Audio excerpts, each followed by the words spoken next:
What's going on, YouTube, fam?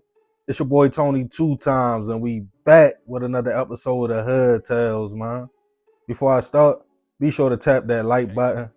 Definitely watch this video to the end to hear the full story and all the details in the case.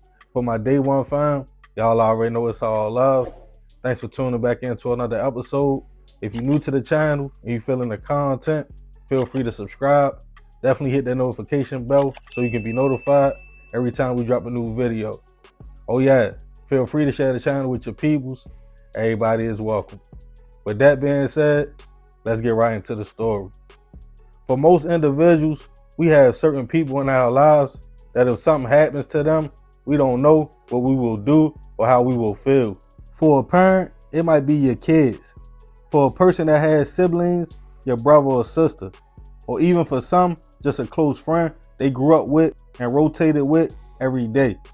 Losing somebody you love is never an easy thing, and it hits a little different if the loss came from the hands of another person, like somebody shooting or physically hurting your peoples. That kind of pain will always be different. If you have ever lost someone from gun violence, then you know so many thoughts go through your head. What was their last words? Did they suffer? Some even wish they was dead, thinking the situation might have went different. For many, if you believe in a higher power, they leave it in God's hands. Since the good book says, vengeance is mine. But for others, they just can't live with the fact somebody took their peoples. Slowly but surely, that pain turns into hate, and then they want revenge. We have heard it so many times of somebody crashing out over something happening to their peoples. Some don't even care if they get the right target. They just want somebody to feel the same kind of pain they felt. We all should know by now, it's a cold and tricky world out here, and some people don't play by the book. An eye for an eye, meaning you do something to me, I do something to you, has turned into an eye for whatever I can get. Meaning, if I can't get you, I'm gonna get somebody closest to you, and they will feel the consequences of your actions. And on this episode of Hood Tales, we'll be taking it right outside of Houston to Seabrook, Texas, to discuss the case of a man whose brother lost his life, so he plotted the coldest revenge possible. Back in 2020, 31-year-old Dewan Triplet was navigating life in Texas. Coming from a big and loving family, the man was focused in life and making a name for himself in the music scene. He was following his passion, but his number one focus was making a better life for his kids. The one who friends and family called Scooter was locked in, but in July 2020, he had ran into some problems in Texas City, Texas. There was word going around that he allegedly was responsible for some missing handguns belonging to a group of young men in the area. One being at the time 23-year-old Michael King and another man named Eddie Lee. On July 31st of that year, Dewan was in the area at a local gas station when he was confronted by a young woman over the situation. An argument started, but eventually the back and forth calmed down. But the situation wasn't over just yet. About an hour later, on South Bell Drive and Texas Avenue, Dewan was confronted again by the same woman. This time, she had two men with her, Michael and Eddie. And after another confrontation, this time, shots went off, and Dewan unfortunately lost his life. The two men were arrested, and Michael eventually confessed, telling police he shot in self-defense, thinking Dewan was going to his car to get a gun out. He was sentenced to 25 years in prison. It's not clear how much time Eddie received. Dewan's family took it hard, but no one felt the pain like his little brother, the Waylon Hurst. As the years went by, the young man grieved his big brother and wanted revenge, but the shooter was already in prison. 4 years after his brother was hit, now 22 years old, the Waylon found a way into Michael's life. He met and befriended a young lady, 23-year-old Mary Jane Collins, the mother of two boys. She was working and just trying to get on her feet when her and the Waylon started to get close. Eventually, he charmed his way into a full-blown relationship with Mary Jane, but little did she know it was a cold and calculated motive behind the relationship. The young lady eventually got her own apartment, and the Waylon moved in.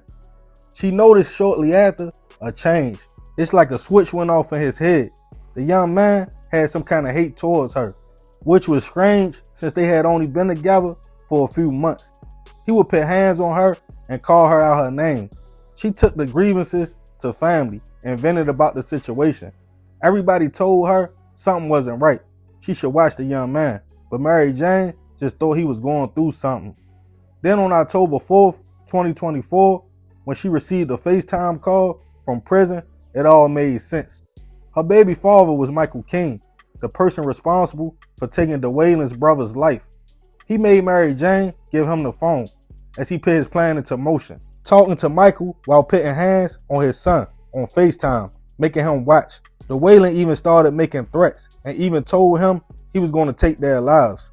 Michael, scared something was going to happen to his baby mother and his sons, sent the video to family and friends, in which they took it to the police the following day. They asked them to do a welfare check at the apartment to see was Mary Jane okay.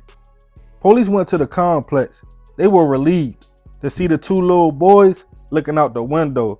They thought it might have been a false alarm until they opened the door to find Mary Jane laying on the floor. She had been stabbed multiple times and unfortunately had been gone for a minute. Police already had a suspect, Dwaylen, but he was MIA. Surveillance video from the complex showed the man leaving the home just 30 minutes before police got there, hitting multiple cuts in the area trying to avoid the cameras. Also, the video that was sent to police gave them a shocking motive once they heard what Dwaylen was saying to Michael and making his sons plead to him for help while their mother cried in the background.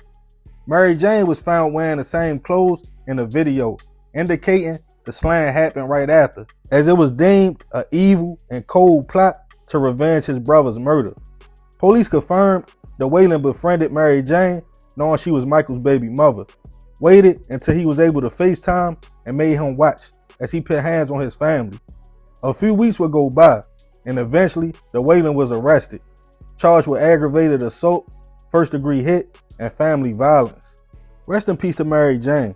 I send my prayers and condolences to her family, definitely her kids who had to witness that. Unfortunately, she paid for something her baby father did. This story is crazy because usually a person will feel like justice has been served once the person responsible for their loved ones losing their life is locked up. But Dwaylen shows how cold some people can be and how far they are willing to go to get revenge. But I want to leave this one open for discussion. I want to know y'all thoughts about the situation. And have you yourself ever lost somebody to violence and thought about getting revenge? If so, what made you change your mind and not crash out? Let me know in the comments. And remember, we gotta succeed, not to fail, so we won't be just another hood tale. Yeah, man, super crazy story. Rest in peace, that young lady. I definitely send my prayers to her family. But I ain't gonna talk too much more about this one. Y'all leave it in the comments. I appreciate you if you made it to the end. Y'all already know it's all love, fam. This another episode of Hood Tales. This your boy Tony 2 times. I'm out.